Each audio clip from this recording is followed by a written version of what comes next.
Vai.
Un caro saluto a sostenores, dai Gustasede a Erosa e Galana, a Soldevadru, Orune e Uliana, rosa bella serata de folklore, de Scurtare e de Nimulcana, Soldeolieri, Mamugliata e Aido Maione, Iscano, Montiferro e Siniscola, sa melodia e soro non sconsola.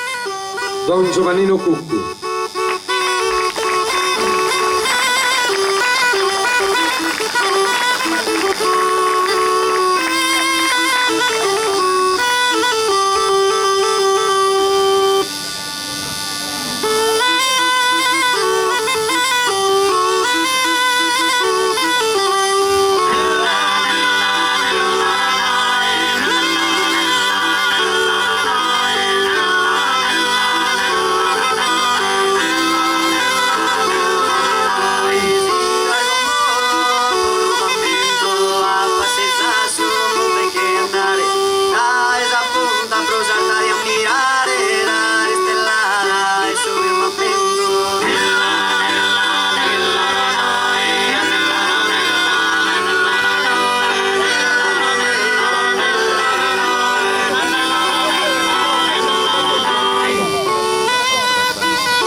Grazie a voi. Chin su denore il suo coro, e quando parte dal profondo dei più giovani di una cittadina come Orosei, questo assume un significato molto importante. Il canto a tenore viene divulgato nella nostra isola in 86 comunità. Orosei non è da meno col suo tenore, con i suoi colpi di concordo, e quando nasce, come dicevo, dai giovani, evidentemente abbiamo ancora tanto da donare al mondo intero di questo ancestrale canto che dal 2003, quindi da 10 anni, è bene innaturale e intangibile dell'umanità. Questo non vuole essere un traguardo, ma vuole essere soprattutto un punto di partenza. Chi il suo tenore, il suo coro, quindi è sempre una nuova tappa che accompagna chi organizza questa seconda edizione, alla quale noi sicuramente adesso dedicheremo l'applauso più bello. Tenore su Remediu.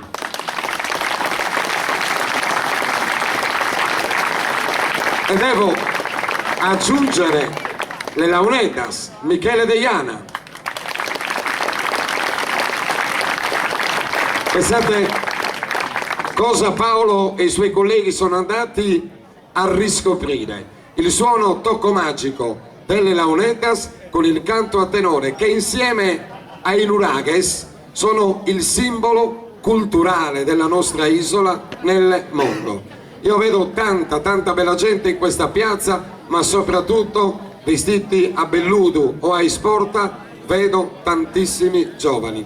Veramente vi ringrazio di cuore e ringrazio quelle persone che credono in questi progetti di contaminazione del canto a tenore anche tra le giovani leve, perché a loro veramente, ecco, vuole essere dedicata una serata speciale, una serata molto particolare. Tante anime di questo canto che stasera si confonderanno in un'unica miscela, che è quella di riuscire veramente a creare passione, creare amore per le nostre consuetudini, per il nostro bellissimo canto. Tante persone mi chiedono in giro per la Sardegna: ma come mai sta scomparendo il canto a tenore? No, il canto a tenore non sta scomparendo, il canto a tenore è vivo e vegeto. Ci sono purtroppo molti organizzatori di feste paesane che, ahimè, si stanno scordando di questa bellissima forma musicale unica, popolare, che abbiamo nella nostra isola. Però in molti altri centri, come lo è Orosei, il canto si diffonde, e stasera da piazza San Gavino, in questo suggestivo e ameno posto, si salirà sino alle stelle e oltre le stelle. Il canto dei nostri avi, che vuole essere il canto ancora di ieri, di oggi e di domani. Benennidos e como iniziamos. Grazie Orosei.